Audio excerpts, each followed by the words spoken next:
Assalamualaikum. In the last class, we had done a past paper of May June 2021, paper two variant two. ठीक है। और मैंने आपको उसका होमवर्क दिया था, क्वेश्चन नंबर 2 और क्वेश्चन नंबर 3। ठीक है।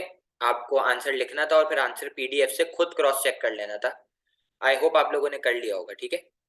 अब मैं आप लोगों को आज कुछ और सवाल करा रहा हूँ जिसके अंदर हम लोग मार्केट फेलियर का जो चैप्टर है उसको एंटायरली कवर कर लेंगे और उसको सम अप कर देंगे। ठीक है।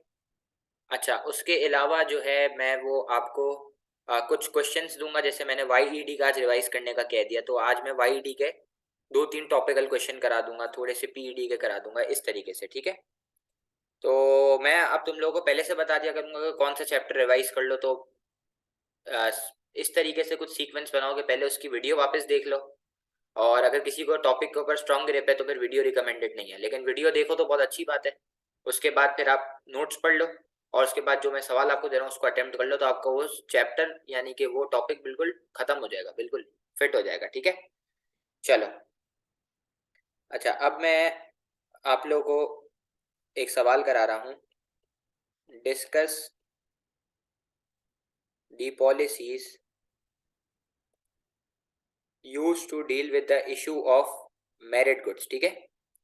अब देखो, मैं आप लोगों को जो मार्किंग स्कीम बना रहा हूँ वो बना रहा हूँ किसकी? Discuss the policies used to deal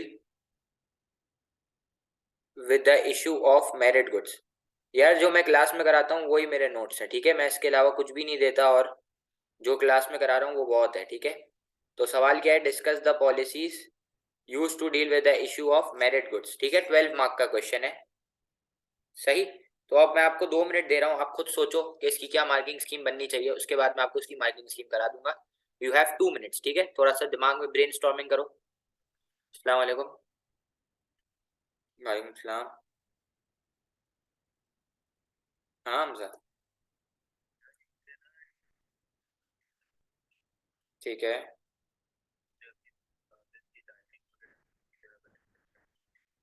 भाई। ओ लेवल्स के 2 बैच चल रहे हैं लीड पे। ओ लेवल्स के एक होता है ट्यूसडे थर्सडे 4:30 to 6।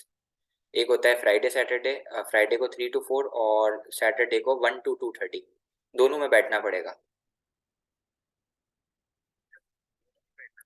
हाँ, दोनों में बैठना पड़ेगा। और उसके साथ साथ 3 ऑनलाइन क्लास होती है, मंडे वेडनेसडे फ्राइडे रात को 10 से 11। तो मैं हफ्ते में रोज ही पढ़ा रहा हूँ almost.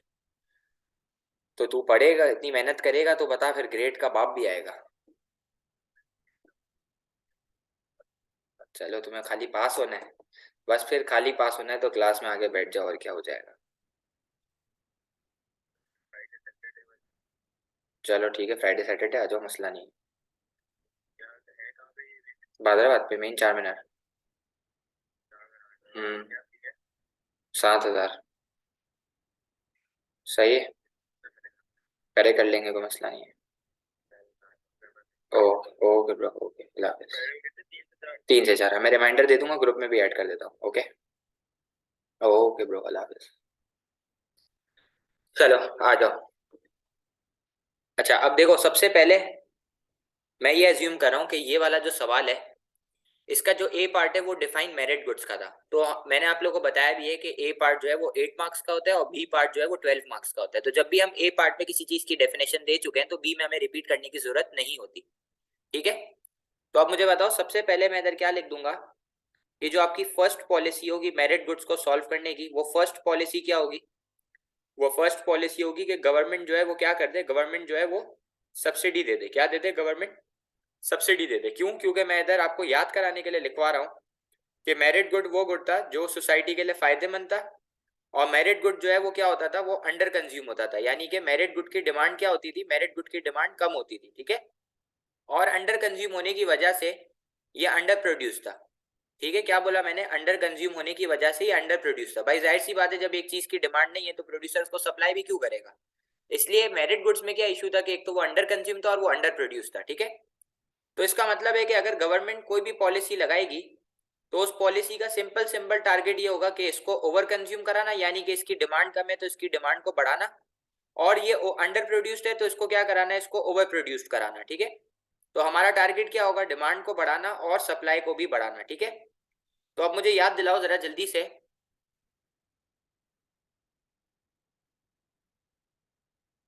Yes, all merit goods are under consume. देखो एजुकेशन जो है वो भी अंडर कंज्यूम्ड है, हेल्थ केयर जो है वो भी अंडर कंज्यूम्ड है, ठीक है। वैक्सीन फ्री में लग रही थी, लोगों ने नहीं लगवाई। पढ़ाई आराम से हो सकती है, यूट्यूब से आप लोग पढ़ सकते हो, फिर भी यू गाइस टेक ट्यूशन, ठीक है। तो फ्री लैब फ्री मिल रही है ना, बिल्कुल यूट्यूब से भी तो पढ़ सकते हो ना, लेकिन मेरे से पढ़ रहे हो वो तो अलग बात है मेरे में, लेकिन एक एग्जाम्पल दे रहा हूँ आपको, ठीक है ना। तो मेरिट गुड्स में ये तो मसला है कि एक तो ये अंडर कंज्यूमर अंडर प्रोड्यूस्ड है, ठीक है, क्योंकि लोगों को इसके फायदे नहीं पता ना भाई, एजुकेशन के लोगों को फायदे नहीं पता। फार्मर जो है वो ये सोच के क्या कहते हैं बच्चे पैदा करता है कि भाई उसको जो लोग है ना वो काम आएंगे उसको फार्मिंग करने में, कि भाई जितने ज्यादा बच्चे होंगे उतना ज्यादा उसका प्रॉफिट होगा, उसकी ये सोच है, ठीक है। तो अब देखो सप्लाई को बढ़ाने के लिए पहली पॉलिसी जो है वो मैं कौन सी इस्तेमाल कर रहा हूँ, सब्सिडी। कौन सी इस्तेमाल कर रहा हूँ, सब्सिडी, ठीक है। अब मैं आपको ऐसे पढ़ा रहा हूँ जैसे मैं आपको ये टॉपिक करा रहा हूँ, ठीक है। तो अब मुझे याद दिलाओ जरा सब्सिडी क्या होती है। तो आपने बोला सर सब्सिडी एक ग्रांट होती है या फिर एक कैश पेमेंट होती है। क्या होती है, सब्सिडी एक ग्रांट होती है या फिर एक कैश पेमेंट होती है, जिससे प्रोड्यूसर की कॉस्ट कम होती है और प्रोड्यूसर का बर्डन भी क्या होता है, कम होता है। और इससे प्रोड्यूसर जो है वो क्या होता है, मोटिवेट होता है और अपने प्रोडक्ट की सप्लाई को बढ़ा देता है, ठीक है। और आप सबको पता है कि जब भी किसी चीज की सप्लाई बढ़ती है तो वो चीज किस में होती है, सरप्लस में होती है। और सरप्लस में होने की वजह से उस चीज की प्राइस कम हो जाती है। क्या हो जाती है, प्राइस कम होती है। और जब भी प्राइस कम होती है तो एज अ कंज्यूमर आप क्वांटिटी डिमांडेड को बढ़ा देते हो। क्या कर देते हो, क्वांटिटी डिमांड को बढ़ा देते हो। कितने से बढ़ाओगे ये हमें कौन बताएगा, ये हमें पीईडी बताएगा। कौन बताएगा, पीईडी बताएगा, ठीक है।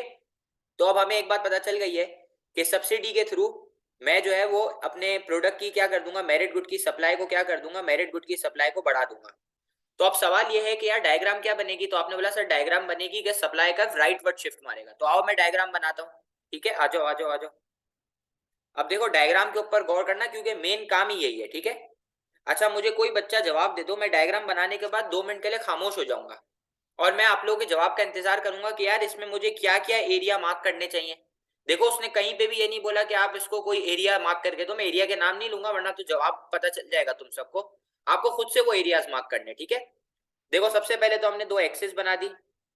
एक एक्सिस के ऊपर मैंने लिख दिया प्राइस और एक एक्सिस के ऊपर मैंने लिख दिया क्वांटिटी ट्रेडेड, ठीक है। दो मैंने एक्सिस बना दी, एक के ऊपर लिख दिया प्राइस, एक के ऊपर लिख दिया क्वांटिटी ट्रेडेड। अच्छा डिमांड कर्व डाउनवर्ड स्लोपिंग होता है और इसको मैंने ऊपर वाले कर्व से क्यों जोड़ा है, क्योंकि मैं क्या मार्क कर रहा हूँ, मैं विलिंगनेस का एरिया मार्क कर रहा हूँ। तो मैंने ये पॉइंट है क्यों मार्क करा है, क्योंकि ये मेरी विलिंगनेस को रिप्रेजेंट करता है, ठीक है। फिर ये सप्लाई कर्व अपवर्ड होता है, ये मैंने सप्लाई कर्व बना दिया, ठीक है। और ये सप्लाई कर्व को भी मैंने क्यों जोड़ा है, क्योंकि ये जो बी पॉइंट है, ये जो पॉइंट बी है, ये मेरी minimum price ready to accept को रिप्रेजेंट करता है, ठीक है। फिर मुझे बताओ कि जहां पे डिमांड सप्लाई मीट करेगा उसको क्या कहते हैं, उसको इक्विलिब्रियम कहते हैं।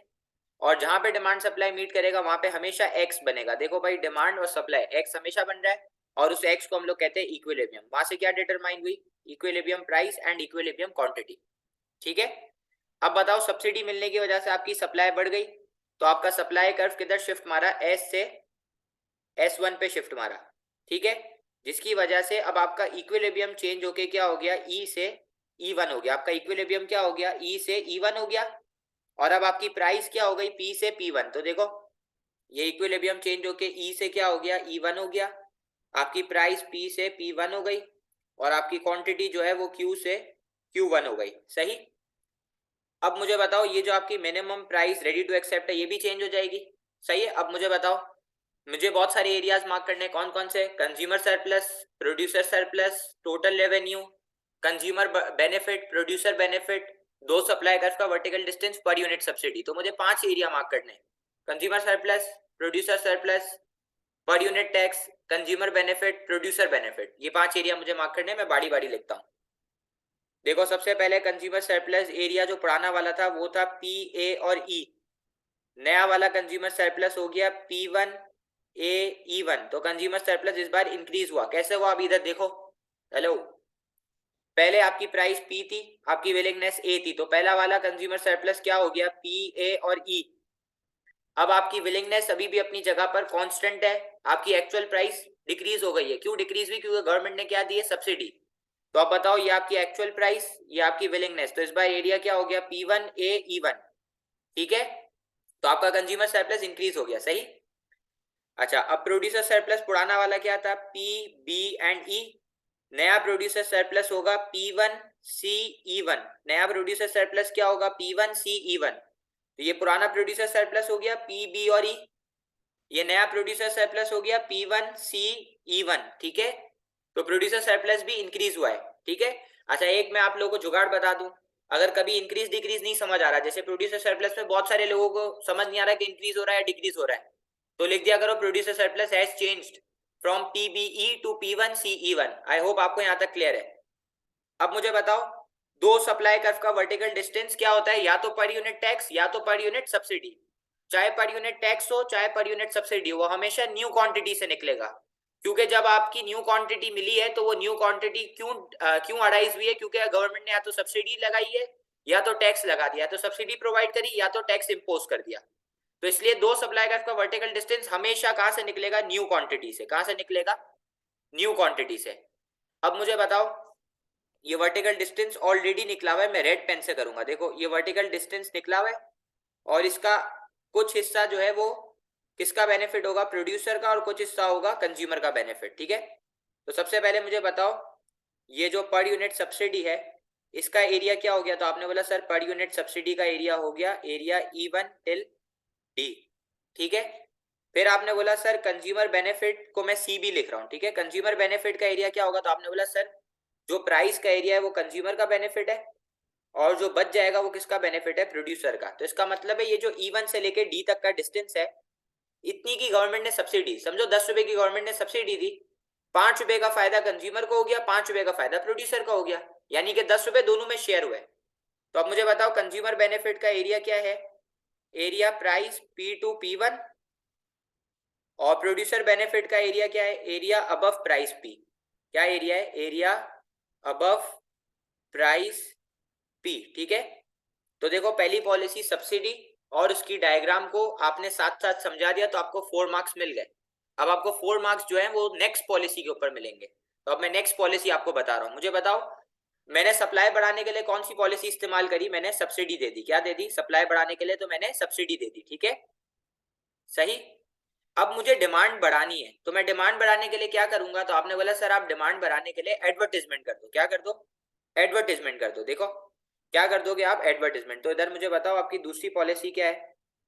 तो आपने बोला सर मेरी जो दूसरी पॉलिसी है वो है एडवर्टीजमेंट। क्या है वो दूसरी पॉलिसी? वो दूसरी पॉलिसी है एडवर्टीजमेंट। ठीक है, तो आप मुझे बताओ एडवर्टीजमेंट का क्या मतलब है? तो आपने बोला सर एडवर्टीजमेंट का मतलब है कि आप अपने प्रोडक्ट की या तो ब्रांडिंग करते हो या तो आप अपने प्रोडक्ट की मार्केटिंग करते हो। ठीक है, तो एडवर्टीजमेंट का क्या मतलब है? या तो आप अपने प्रोडक्ट की मार्केटिंग या तो ब्रांडिंग करते हो।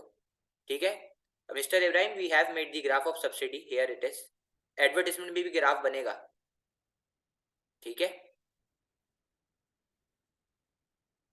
ओके। अच्छा, एडवर्टीजमेंट का मतलब है कि आप अपने प्रोडक्ट की या तो ब्रांडिंग करते हो या तो मार्केटिंग करते हो। ठीक है, अच्छा अब याद रखना एडवर्टीजमेंट दो तरीके की है, एक होती है इंफॉर्मेटिव और दूसरी एडवर्टीजमेंट होती है परसुएसिव। ठीक है, देखो मैं बार बार बता रहा हूँ कि मैं मार्केटिंग स्कीम जो है ना वो अलग तरीके से बनाता हूँ, मैं टाइम लगाता हूँ लेकिन मैं टॉपिक को भी साथ साथ कवर करता हूँ। तो देखो एडवर्टीजमेंट दो तरीके की है, एक होती है इंफॉर्मेटिव जिसके अंदर आप अपने प्रोडक्ट के बारे में इंफॉर्मेशन देते हो। क्या इंफॉर्मेशन दोगे भाई? आप फीचर्स बताओगे कि यार हेल्थ एजुकेशन हासिल करने के क्या फायदे हैं। तो मैं इधर ये लिख दूं कि आप जो है वो पॉजिटिव एक्सटर्नैलिटीज बताओगे। पॉजिटिव एक्सटर्नैलिटीज मतलब क्या फायदे बताओगे? किसके फायदे बताओगे? कि हेल्थ और एजुकेशन हासिल करने के, यानी कि आप लोगों को इनके ट्रू बेनिफिट्स बताओगे। क्या बताओगे? लोगों को इनके ट्रू बेनिफिट्स बताओगे। फिर आप परसुएसिव एडवर्टाइजमेंट यूज करोगे, तो परसुएसिव एडवर्टाइजमेंट के थ्रू भी आप अपने कंज्यूमर्स को परसुएट और अट्रैक्ट करोगे। किसके थ्रू अट्रैक्ट करोगे? सेलिब्रिटी के थ्रू। जैसे कि शाहरुख खान को बुला लिया, उसको बोला कि यार जरा आके वैक्सीन के फायदे बता दो, उसको बोला कि यार जरा आके एजुकेशन के फायदे बताओ। तो अब मुझे बताओ कि मेरिट गुड जो है वो फायदेमंद है ना, तो हमारा एडवर्टाइजमेंट के थ्रू एम क्या होगा? डिमांड को इंक्रीज करना। तो अब मुझे जल्दी से कोई चीता बच्चा बता दे कि डिमांड कर्व किधर शिफ्ट मारना चाहिए, कौन सी डायग्राम बननी चाहिए? वैसे तो मैंने बता दिया है लेकिन आप लोग मुझे बता दो कि डायग्राम क्या बननी चाहिए कि डिमांड कर्व किधर शिफ्ट मारेगा? राइट पे। एक बात अब याद रखना, आज चाहे डिमांड कर्व हो चाहे सप्लाई कर्व हो, जब भी बढ़ेगा तो राइट वर्ड शिफ्ट, चाहे जब भी कम होगा तो लेफ्ट वर्ड शिफ्ट। ठीक है, लेफ्ट वर्ड शिफ्ट। ठीक है, अब याद रखना जिस हाथ में घड़ी पहनते हो वो उल्टा हाथ है और जिस हाथ से तुम पेंसिल पकड़ते हो वो तुम्हारा राइट हैंड है। ठीक है, सही है। अभी ऑल बॉयज क्लास नहीं है वरना मैं फिर तुम लोगों को किसी और तरीके से याद करा देता। ठीक है। अच्छा चलो आ जाओ, सबसे पहले हमने दो एक्सेस बना दी। ठीक है, एक एक्सेस के ऊपर मैंने लिख दिया प्राइस, और एक एक्सेस के ऊपर मैंने लिख दिया क्वांटिटी ट्रेडेड। ठीक है। अच्छा, अब मुझे बताओ, ये आपका डिमांड कर्व डाउनवर्ड, ये आपका सप्लाई कर्व अपवर्ड। जहां पे दोनों इक्वल होगा वो इक्विलिब्रियम होगा, और वहां से क्या निकल आएगी, प्राइस और क्वांटिटी। ठीक है, सही। तो इधर मैंने लिख दिया है डिमांड कर्व डाउनवर्ड, ये सप्लाई कर्व अपवर्ड। जहां पे दोनों इक्वल होगा वो इक्विलिब्रियम, वहां से क्या डिटरमाइन होगी, प्राइस और क्वांटिटी। ठीक है जी। अच्छा, आप मुझे बताओ, आपकी डिमांड बढ़ी है तो आपका डिमांड कर्व किधर शिफ्ट मारेगा, राइट वर्ड्स। ठीक है, मेरे पास जगह कम है इसलिए मैंने छोटा ग्राफ बनाया है। तो अब बताओ, demand curve right word shift मारेगा तो डिमांड किस पे इंक्रीज हुई, डी से D1 के ऊपर इंक्रीज हुई, और प्राइस किससे इंक्रीज हो गई, पी से P1 के ऊपर, और क्वांटिटी किससे इंक्रीज हुई, क्यू से Q1 के ऊपर, और इक्विलिब्रियम चेंज होके क्या हो गया, ई से E1। ठीक है, ये मैंने ए और बी क्यों मार्क करा है, क्योंकि ये मेरी विलिंगनेस को रिप्रेजेंट करता है, और ये जो मैंने पॉइंट सी मार्क करा है ये मेरी minimum price ready to accept है। ठीक है ना। आपकी एडवर्टाइजमेंट के थ्रू डिमांड बढ़ी तो आपकी जो विलिंगनेस है वो भी बढ़ गई। ठीक है, सही। अब मुझे बता दो, अब मुझे 8 मार्क्स मिल गए। अब मुझे जो बाकी 4 मार्क्स है वो किसके मिलेंगे, कंक्लूजन के। और मैंने बताया भी कि कंक्लूजन में गुड़ाई करनी होती है, डिसएडवांटेजेस लिखने होते हैं। तो अब आओ कंक्लूजन कंक्लूजन दिखाता हूँ तुम लोगों को, लास्ट थिंग कंक्लूजन।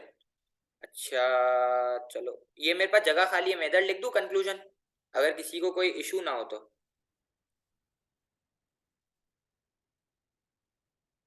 कंक्लूजन, ठीक है। अच्छा, कंक्लूजन में पहला पॉइंट क्या है, it is difficult to identify,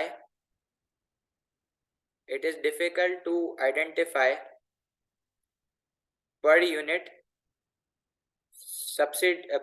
subsidy as it must be equal to, as it must be equal to per unit external benefit। याद करो, मैं थोड़ा सा ऑफ द टॉपिक बात जा रहा हूं, लेकिन याद करो मैंने तुम लोगों को क्या बताया था। मैंने तुम लोगों को बताया था, मैंने तुम लोगों को बताया था कि इनडायरेक्ट टैक्स के डिसएडवांटेज क्या थे, कि पर यूनिट इनडायरेक्ट टैक्स जो है वो पर यूनिट एक्सटर्नल कॉस्ट के इक्वल होना चाहिए। तो सब्सिडी में क्या डिसएडवांटेज लिखेंगे, कि जो पर यूनिट सब्सिडी इंपोज होनी चाहिए वो पर यूनिट एक्सटर्नल बेनिफिट के इक्वल होनी चाहिए। ठीक है, सही है। अच्छा, ये लिख दिया। फिर हम लिखेंगे कि यार ये जो एडवर्टाइजमेंट है और ये जो सब्सिडी है, एडवर्टाइजमेंट जो है वो और सब्सिडी जो है, ये दोनों एक तो क्या होती है, ये दोनों एक तो कॉस्टली है। ठीक है, तो मैं इधर लिख देता हूँ एडवर्टाइजमेंट और सब्सिडी कॉस्टली है, और इनकी जो है ना वो अपॉर्चुनिटी कॉस्ट होती है, कि जिस पैसों से मैं एडवर्टाइजमेंट और सब्सिडी करूंगा वो पैसे से मैं पब्लिक गुड यानी कि स्ट्रीट लाइट लगा सकता हूँ, या तो फिर मैं रोड इंफ्रास्ट्रक्चर बना सकता हूँ। ठीक है, फिर मैंने आपको एक बात बताई हुई है, वो क्या बताई हुई है, कि आपको उसके बाद मेरी टैग लाइन लिखनी है। वो मेरी टैग लाइन सबको याद होगी, मैं हर क्लास में रिपीट करता हूँ, आज फिर रिपीट कर देता हूँ। वो टैग लाइन क्या लिखोगे, कि मार्केट फेलियर एक ऐसा इशू है जो कि कभी भी खत्म नहीं हो सकता, वो इरेडिकेट नहीं हो सकता, वो रिड्यूस हो सकता है, और उसके लिए गवर्नमेंट अपनी पॉलिसीज अप्लाई करती है। तो मैं इंग्लिश में एक बार बोल देता हूँ, बिल्कुल सुकून से सुनो, आपके पास लिखा हुआ भी है। Market failure is an issue which can not be eradicated और removed, but it could be reduced to some extent for which government will implement its policies। ठीक है जी, आई होप आपको ये वाला सवाल बिल्कुल क्लियर होगा। और अब मैं जरा चैट बॉक्स पे लोगों के आंसर मेंशन कर सकता हूँ, जवाब दे देता हूँ। हाँ, अपॉर्चुनिटी कॉस्ट का मैंने मेंशन कर दिया। जी उस्मान, बिल्कुल डिमांड कर्व हमेशा टच होगा एक्सिस से, तभी आप विलिंगनेस का पॉइंट डिटरमाइन कर सकते हो। जी हाँ बिल्कुल, आप सप्लाई कर्व को भी हमेशा टच करोगे, क्योंकि वहां से आप मिनिमम प्राइस का एरिया डिटरमाइन करते हो। अगर यहाँ तक सबको ये वाला सवाल क्लियर है तो मुझे बताओ, फिर मैं एक नेक्स्ट सवाल पे प्रोसीड कर रहा हूँ। ये आपका होमवर्क है, ठीक है।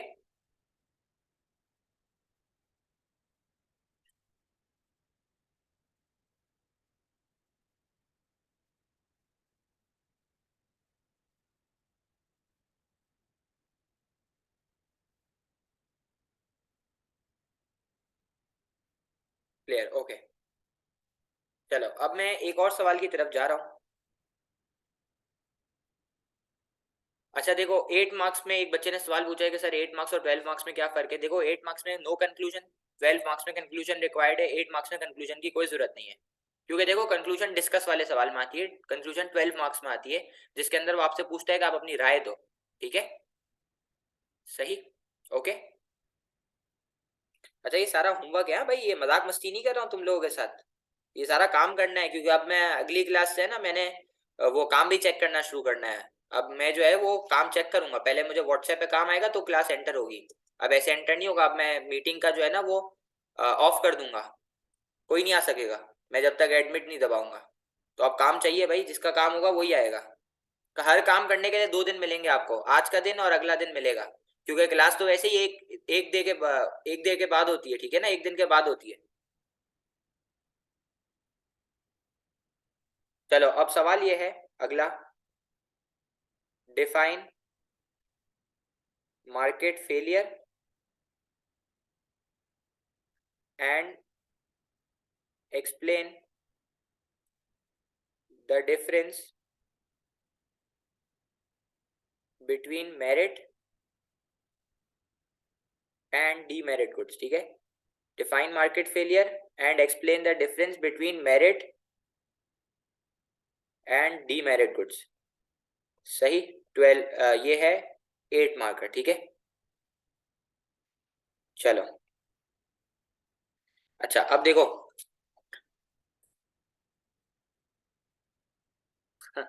ओके। अच्छा अब देखो, सबसे पहले जो है वो मैं क्या डिफाइन करूंगा, मार्केट फेलियर। तो अब मुझे बताओ मार्केट फेलियर क्या था। तो आपने मुझे बोला कि सर मार्केट फेलियर तब अकर होगा जब रिसोर्सेज किसके मुताबिक एलोकेट नहीं होंगी, सोसाइटी के मुताबिक। तो आपने मुझे क्या बोला, आपने मुझे बोला कि सर मार्केट फेलियर तब अकर होगा जब रिसोर्सेज सोसाइटी के मुताबिक एलोकेट नहीं होंगी। यानी कि कभी ओवर एलोकेशन हो रही है, कभी अंडर एलोकेशन हो रही है, जिसकी वजह से सोसाइटी को नुकसान हो रहा है और उसकी वजह से वेलफेयर लॉस होता है। ठीक है। तो आपने मुझे क्या बोला, आपने मुझे बोला कि सर मार्केट फेलियर तब अकर होगा जब रिसोर्स किसके मुताबिक एलोकेट नहीं होगी, सोसाइटी के मुताबिक। यानी कि मार्केट में या तो ओवर एलोकेशन हो रही है या तो अंडर एलोकेशन, जिसकी वजह से सोसाइटी को एक नुकसान होता है, उस नुकसान को हम लोग वेलफेयर लॉस कहते हैं। ओके। फिर आपको क्या बताना है, फिर आपको बताना है मेरिट गुड्स। और मेरिट गुड्स के साथ साथ उसकी डायग्राम बना देनी है। डायग्राम को समझाने की जरूरत नहीं है, डायग्राम को खाली आपने लिंक करना है। ठीक है। फिर आपको क्या बताना है, फिर आपको डीमेरिट गुड्स बताना है और उसकी डायग्राम बतानी है। ठीक है। ये सब कुछ आपके पास हुआ हुआ है, आपको खाली कॉपी पेस्ट करना है। ठीक है। सही। तो इस सवाल में कुछ ऐसा नहीं था कि मैं आपको पढ़ाऊं, क्योंकि टैक्स का ये डीमेरिट गुड को डिफाइन करने का एरिया हम लोगों ने मई जून 2021 की पहली क्लास में कर लिया था, तो मैं वापस नहीं बता रहा अब। ठीक है ना।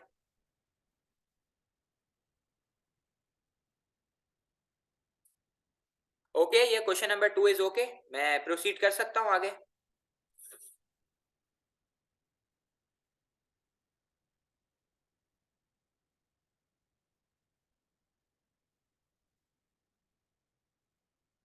ओके चलो।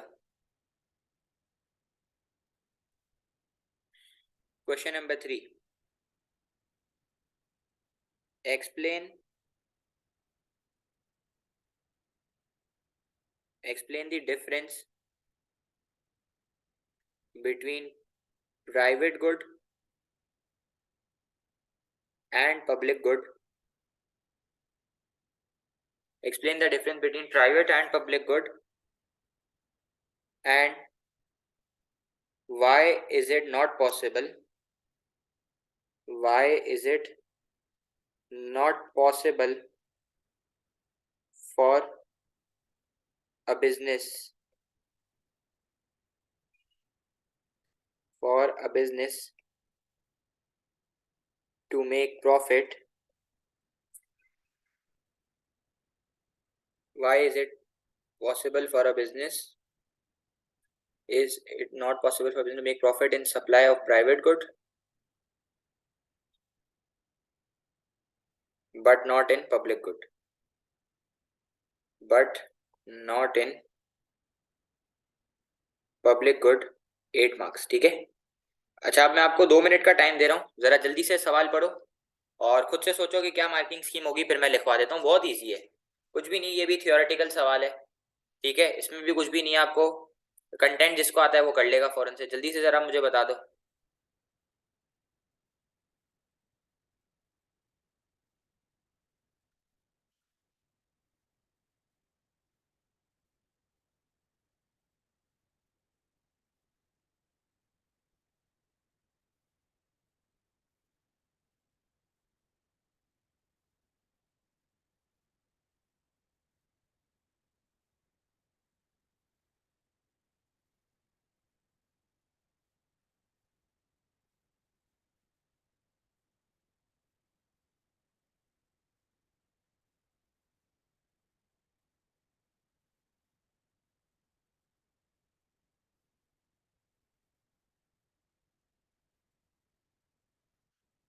कोई मसला नहीं, आप मुझे इजाज़त दे दो, मैं इस बच्चे को एंटरटेन कर लूँगा। मैं इसको बोल दूंगा कि आप सर साद की वजह से, सर साद हमारे बहुत अच्छे कोलीग हैं, इनके बिहाफ पे मैं आपको क्लास में, पास पेपर क्लास में मैं आपको एंटर करवा दूंगा।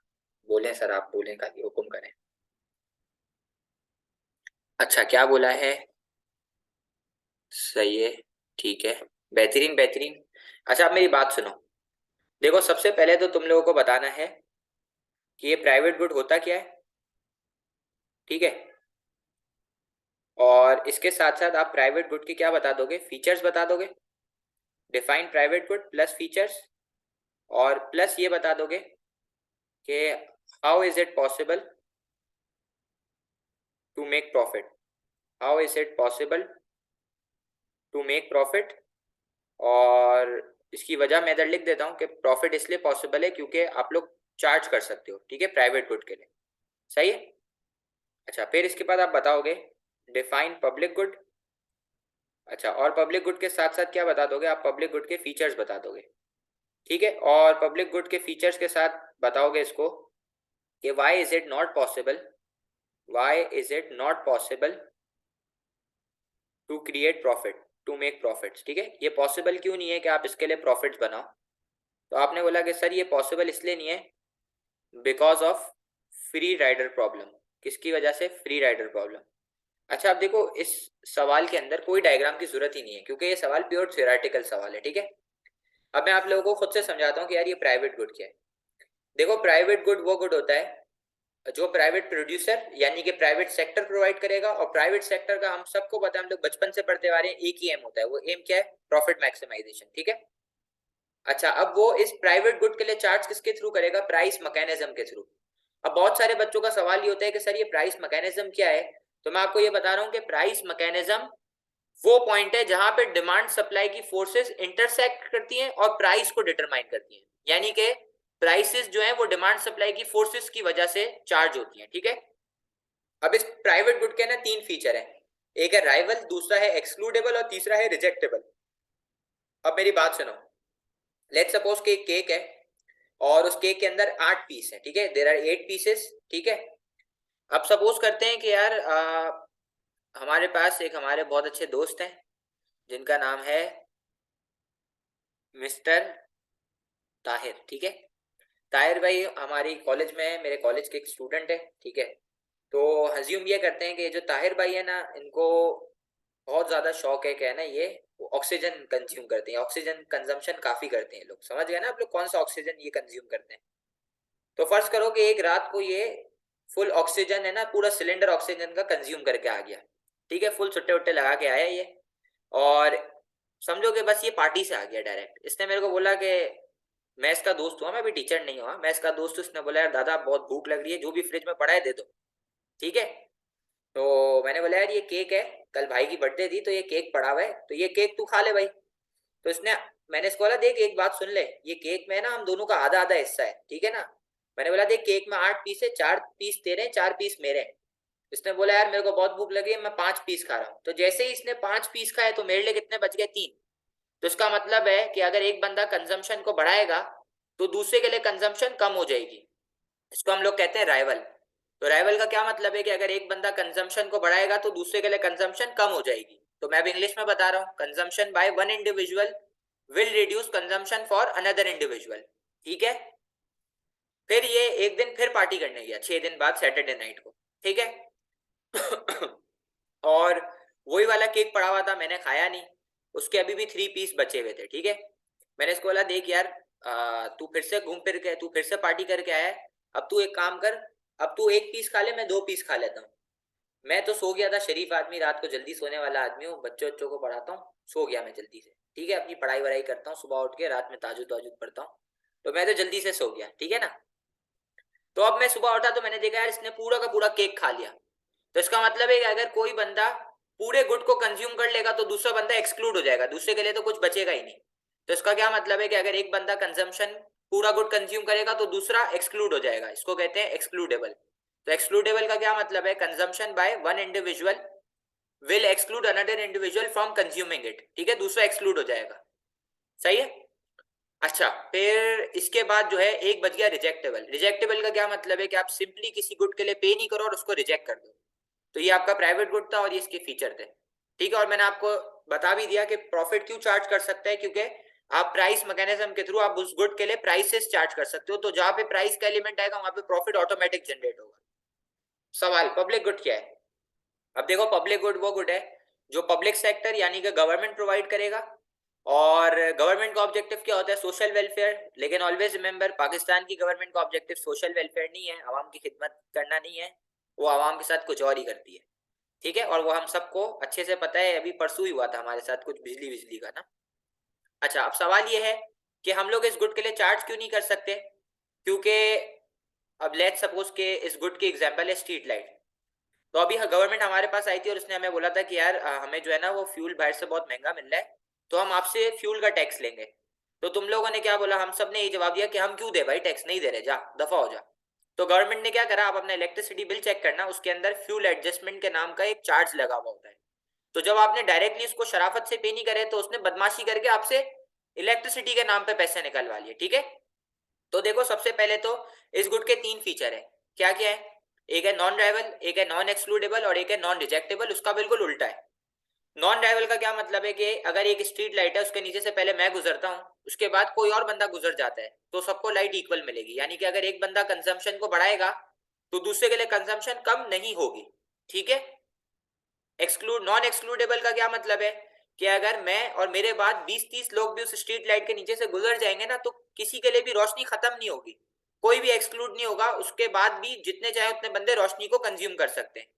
तो नॉन एक्सक्लूडेबल का मतलब क्या है कि अगर एक बंदा कंज्यूम करेगा तो दूसरा एक्सक्लूड नहीं होगा, यानी कि दूसरा भी उस गुड का बेनिफिट ले सकता है। सवाल, नॉन रिजेक्टेबल क्या है? नॉन रिजेक्टेबल का मतलब ये है कि चाहे आप पे करो या आप ना करो, आप इन पब्लिक गुड्स को रिजेक्ट नहीं कर सकते। जैसे कि भाई फॉर एग्जाम्पल, अमीर टैक्स देता है, गरीब टैक्स नहीं देता।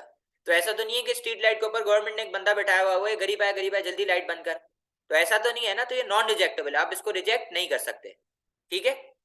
अब सवाल ये है कि यार आप पब्लिक गुड के लिए प्रॉफिट क्यों नहीं बना सकते? सवाल ये है कि why is it not possible to make profit from these goods? तो इसकी मेन वजह है फ्री राइडर प्रॉब्लम।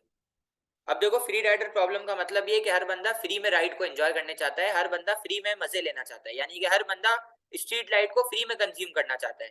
लेकिन गवर्नमेंट तो टैक्स के थ्रू पैसे निकलवा लेती है। ठीक है ना। तो अब देखो, फ्री राइडर प्रॉब्लम ये है कि प्राइवेट सेक्टर कभी भी ये गुड प्रोवाइड नहीं करेगा, क्योंकि प्राइस चार्ज करने का कोई तरीका नहीं है। और कंज्यूमर को भी पता है कि जब एक चीज मुफ्त में मिल रही है तो मैं पैसे क्यों दूं। तो फिर रिस्पॉन्सिबिलिटी किसके ऊपर बचती है? गवर्नमेंट के ऊपर, और वो ये गुड प्रोवाइड करती है। इसलिए टू कंक्लूड, प्राइवेट सेक्टर कभी भी ये गुड नहीं बनवाएगा, क्योंकि उसका सिर्फ लेना देना प्रॉफिट के साथ है और वो चार्ज नहीं कर सकता। तो फिर बच के रिस्पॉन्सिबिलिटी गवर्नमेंट के ऊपर होती है और वो ये गुड प्रोवाइड करता है और टैक्स के थ्रू चार्ज करता है। तो आई होप आपको इस सवाल की मार्किंग स्कीम और इसके अंदर क्या लिखना है बिल्कुल क्लियर होगा। आपके पास नोट्स में पैराग्राफ मौजूद हैं, आपको सिर्फ कॉपी पेस्ट करना है। और मैंने आपको पूरा चैप्टर भी मार्केट फेलियर का रिवाइज करा दिया पिछली 2 क्लासेस से विद टॉपिकल क्वेश्चंस। ठीक है, तो I won't be doing market failure any more. Market failure की कहानी खत्म हो गई अब। सही है, और आई होप आपको इतने सवालों के बाद तो आंसर भी लिखना आ गया होगा, आपको सवाल क्रैक डाउन करने आ गया होगा कि किस तरीके से मार्किंग स्कीम बनेगी, क्या आएगा सवाल के अंदर। If everything is clear please leave me an okay on the chat box. तो फिर मैं आगे चलता हूँ। सर ये सवाल डिटेल में लिखवा दें। देखो, जिस जिसको इस सवाल का मेरे से आंसर पूछना है ना, तो वो मुझे है ना व्हाट्सएप पे पूछ लिया करें, मैं उसको जवाब दे दूंगा कि यार इस सवाल में क्या क्या आएगा। ठीक है। सही है। ठीक है। होमवर्क के कितने क्वेश्चंस हैं? यार देखो, जो टाइम टू टाइम होमवर्क कर रहा है उसके लिए कोई नया होमवर्क नहीं है, उसके लिए सिर्फ होमवर्क यही है कि उसने क्वेश्चन नंबर 3 और क्वेश्चन नंबर 2 ये करना है, और एक क्वेश्चन नंबर 1 आज के 3 सवाल। और जो लास्ट क्लास में हम लोग 2 सवाल कर रहे हैं, वो 2 सवाल जो ऑलरेडी रिटन है मई जून 2021 वाले। तो इन टोटल आपके पास 5 सवाल है, 3 आज के और 2 पुराने वाले। बस ये आपको करना है। ठीक है। अच्छा, तुम लोग ओवर बर्डनाइज नहीं हो, इसलिए मैं यहाँ पे क्लास को एंड कर रहा हूँ। और मैं ये आप लोगों को अभी व्हाट्सएप पे अभी अभी शेयर कर रहा हूँ। ठीक है, नेक्स्ट क्लास में मैं वाईईडी, पीईडी और एक्सईडी की मार्किंग स्कीम बनाऊंगा, तो प्लीज ये रिवाइज कर लेना। कौन कौन से चैप्टर डिमांड, पीईडी, वाईईडी और एक्सईडी, मैं इनको कवर कर रहा हूँ। मैं अच्छे खासे सवाल की मार्किंग स्कीम बनवाऊंगा और आपको हफ्ते के लिए टारगेट्स दे दूंगा कि यार आपको वीकेंड तक क्या क्या करना है। तो प्लीज आप लोग उसको रिवाइज कर लेना, हो सके तो वीडियो भी वापस देख लेना, एक स्ट्रॉन्ग ग्रिप आ जाएगी चैप्टर के ऊपर। ठीक है। Okay, have a good day, अस्सलाम वालेकुम, अल्लाह हाफिज।